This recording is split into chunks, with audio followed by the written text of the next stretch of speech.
नमस्कार, मी प्रांजली आपल्यासमोर सादर करत आहे माझी स्वलिखित कथा कोंबडीचा मनका. कथा आवडली तर कृपया प्लीज आपला अभिप्राय द्या. माझ्यासाठी तो खूप बहुमूल्य आहे.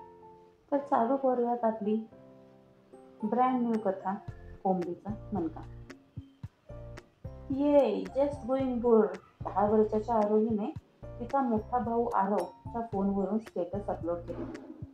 तेव्हा 14 वर्षाचा आरव चिडून म्हणाला, ए आरोही, असला काय क्रिंज अपलोड करतेस? दिस इज द ओल्ड फॅशन. दे माझा फोन मला. विचारल्याशिवाय हातात घ्यायचा नाही. त्यावर आरोही कुरंगटून ड्रायव्हिंग सीटवर बसलेल्या वडिलांना म्हणाली, बाबा बघा ना दादा कसं करतोय. मी एन्जॉय करतोय ना ट्रिप. मला आता नवीन मोबाईल. बाबांनी काही म्हणायच्या आतच त्यांच्या बाजूला बसलेली आई म्हणाली, काय रे मुलांना, एवढा सुंदर निसर्ग आहे, तो बघायचा सोडून फोनमध्ये डोकं घालून बसताय. जरा बघा खिडकी बाहेर कोकणचं सौंदर्य. पण आई, आरोहीने सूर लावला. पण तेवढ्यात बाबा म्हणाले, चला आपण 10 मिनिटात समुद्रकिनारी पोहोचतोय. आधी जेवण करू आणि मग समुद्रकिनाऱ्यावर जाऊ.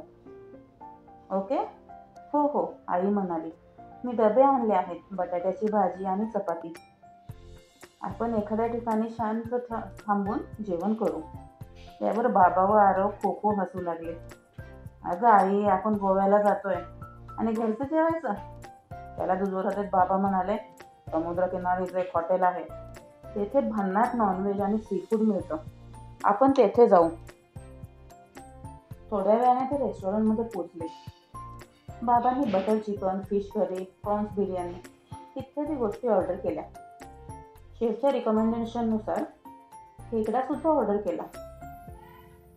थोड्या वेळाने त्यांचे खाणे आले. बटर चिकन वेटरने सर्वांच्या ताटात वाढले.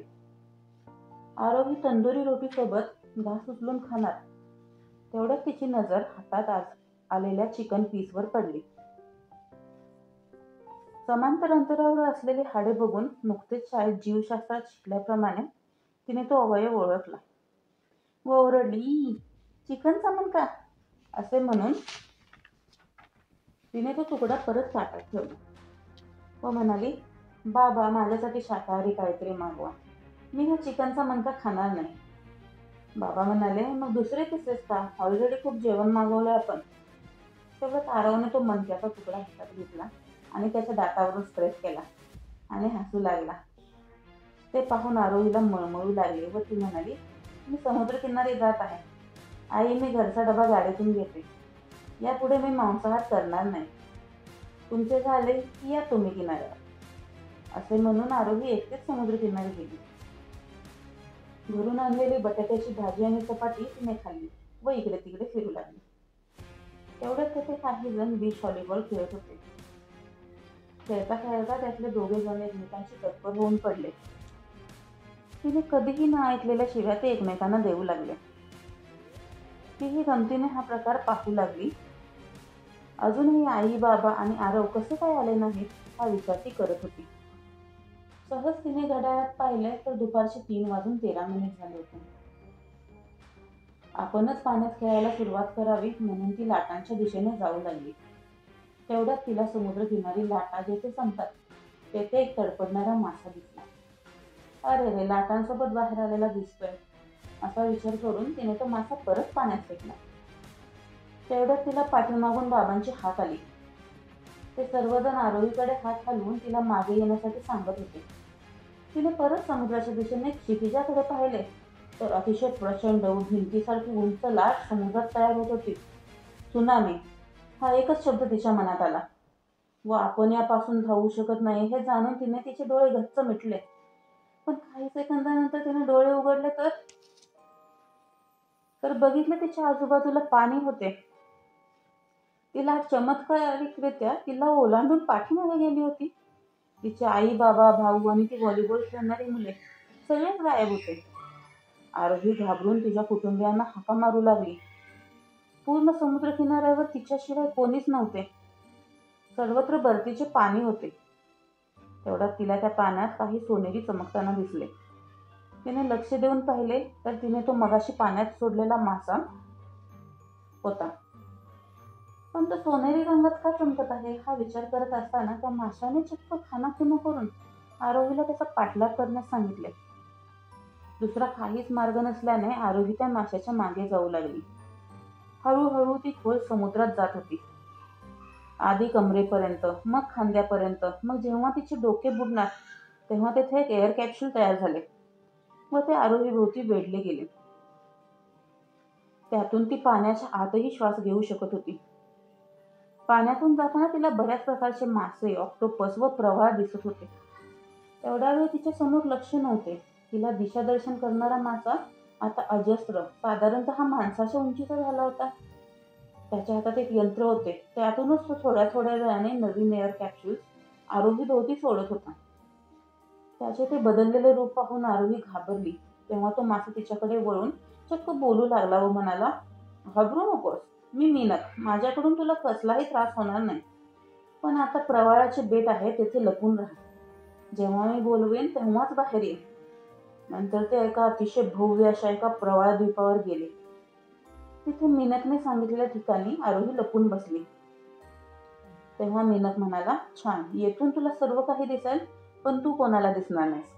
म्हणजे येथे अजून कोण आहे असे आरोहीने विचारताच मीनकने समोर नजर फिरवली. तिथे बघताच आरोहीला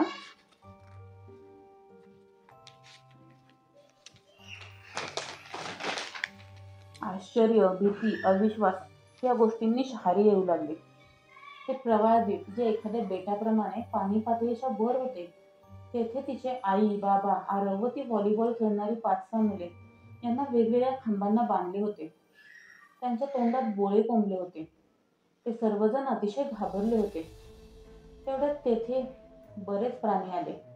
हो, प्राणीच. आरोहीप्रमाणेच त्यांनाही एअर कॅप्सूलमधून आणले गेले होते. पण ते अतिशय भयानक व अजस्त्र होते. जवळजवळ 6 फूट उंचीचा कोंबडा, 10 फूट उंचीचे बोकड, अतिशय मोठी शिंगे असलेले डुक्कर, चक्क 2 पायांवर चालणारे बैल व गायी असे बरेच प्राणी होते. जेवढे प्राणी पाणी पातळीच्या वर होते तेवढेच किंवा त्यांच्यापेक्षा अधिक जलजीव पाण्यात होते.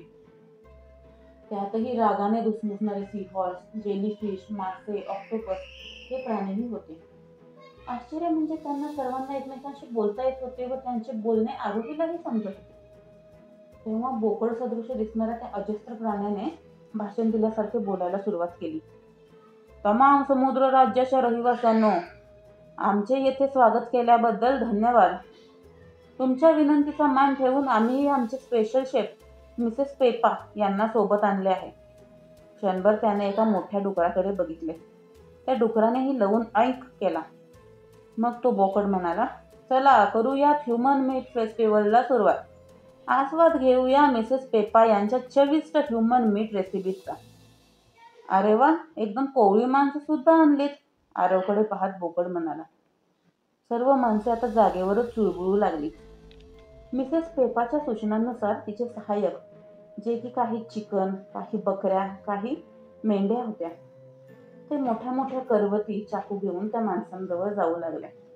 मिसेस पेपा त्यांना सांगू लागली, या 2 माणसांना कापून मॅरिनेट करायला ठेवा. आरोहीच्या आई बाबांकडे पाहून म्हणाली, हे जून आहेत. एक काम कर, यांना फक्त सोलून तंदुरीला लाव. 2-3 व्हॉलीबॉल प्लेयरसाठी म्हणाली, यांना जिवंतच पाण्यात उकळायला ठेवा, आमटीला चव चांगली होईल. Oink oink. सर्व सूचना ऐकून ते प्राणी कामाला लागणार. तेवढ्यात एक आवाज आला. थांबा. तो होता मीनक. त्याच्याकडे पाहून बोकडाने विचारले, काय झाले? तेव्हा मीनक उत्तरला, मी मत्स्यराज मीनक. माझी ही विनंती आहे की या माणसांना मारू नये. मान्य आहे माणसांनी आपल्यावर खूप अत्याचार केलेत, पण म्हणून आपण सुद्धा तसेच वागायला हवे असे नाही. बघा त्या माणसांच्या चेहऱ्याकडे, किती घाबरले आहेत. मीनकचे बोलणे संपताच त्यांच्यासारखेच 2-3 मासे व 1-2 साप त्याच्या मागे आले. हो, मानव हत्या बंद करा असे नारे देऊ लागले. आले हे वेगानवाले, बोकड वैतागून म्हणाला. नंतर तो म्हणाला, मत्स्यराज मीनक, या माणसांनी आपल्यावर हजारो वर्षापासून कत्तली केल्या, त्याचे काय? हो, पण म्हणून आपणच हे चित्र बदलले पाहिजे. आपण फक्त एक गोष्ट धरून बसणार का? याच मानवाने आपल्याला सांभाळले, आपलेसे केले. यांच्या हिंदू धर्मात गायीला देव मानतात. यांच्या भगवान विष्णूचे बरेचसे अवतार प्राणी रूपात आहेत. सापांची पूजा करण्यासाठी तर वेगळा सण करतात. मुस्लिमांमध्ये मांजरीला फरिश्ता मानतात, ख्रिश्चन लोकही. तसेच आजकाल कितीतरी मानव त्यांच्या कुत्र्यांची पोटच्या मुलापेक्षा जास्त लाड करतात. मीनक पोटतिडकीने बोलत होता. तेव्हा बोकड म्हणाला, पण हेच माणसे त्यांच्या सणावाराला आनंद झाला, दुःख झालं म्हणून माझ्या नातेवाईकांना मारतात. काय चिकनताई, बरोबर ना? का त्यांना दयामया दाखवायची? आणि आता तू म्हणणार असशील त्यात येथे बांधलेल्या माणसांचा काय दोष? तर तूच उघड्या डोळ्याने बघ. लाव रे तो व्हिडिओ, असे बोकडने म्हणतात एक सीहॉर्स एक स्प्रिंग सदृश्य काही घेऊन आला.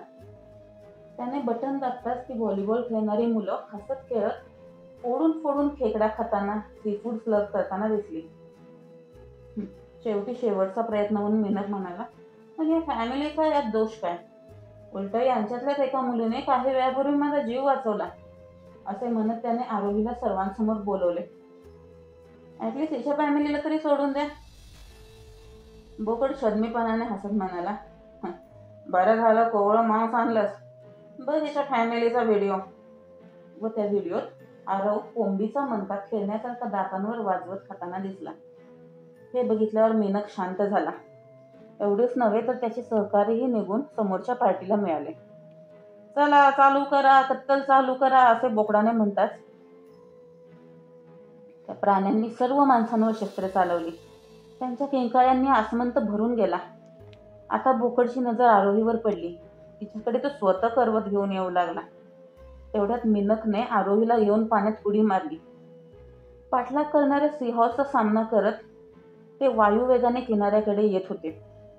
अतिवेगामुळे व अतितणावामुळे आरोहीची शुद्ध हरपली. थोड्या वेळाने पक्ष्यांचा किलकिलाट ऐकू आला. आरोहीने डोळे उघडले तर ती समुद्र किनाऱ्यावर होती. सर्व काही नॉर्मल होते. तिच्या शेजारी आईने दिलेला बटाटा चपातीचा डबा होता. ते सर्व पाहून तिने हुश केले. एक भयानक स्वप्न होते ते तर, असे ती म्हणाली. सहज घड्याळात बघितले तर 3:12 PM झाले होते. मगाशीच 3:13 झाले होते. एवढा वेळ उठून 3:12 कसे? असेल काहीतरी फॉल्ट, असे म्हणून ती उठली. तेवढ्यात तिला काही जण बीच व्हॉलीबॉल खेळताना दिसले. तिला डेजावूची फिलिंग येऊ लागली. तेवढ्यात तिला आईबाबांच्या हाका ऐकू येऊ लागल्या. मात्र खुश होण्यापूर्वी तिने घाबरत घाबरत समुद्राकडे बघितले. क्षितिजावर एक मोठी लाट तयार होत होती आणि घड्याळात वाजले होते 3:13. पूर्ण गोष्ट ऐकल्याबद्दल धन्यवाद. आपल्याला ही गोष्ट कशी वाटली हे मला नक्की कळवा. थँक्यू.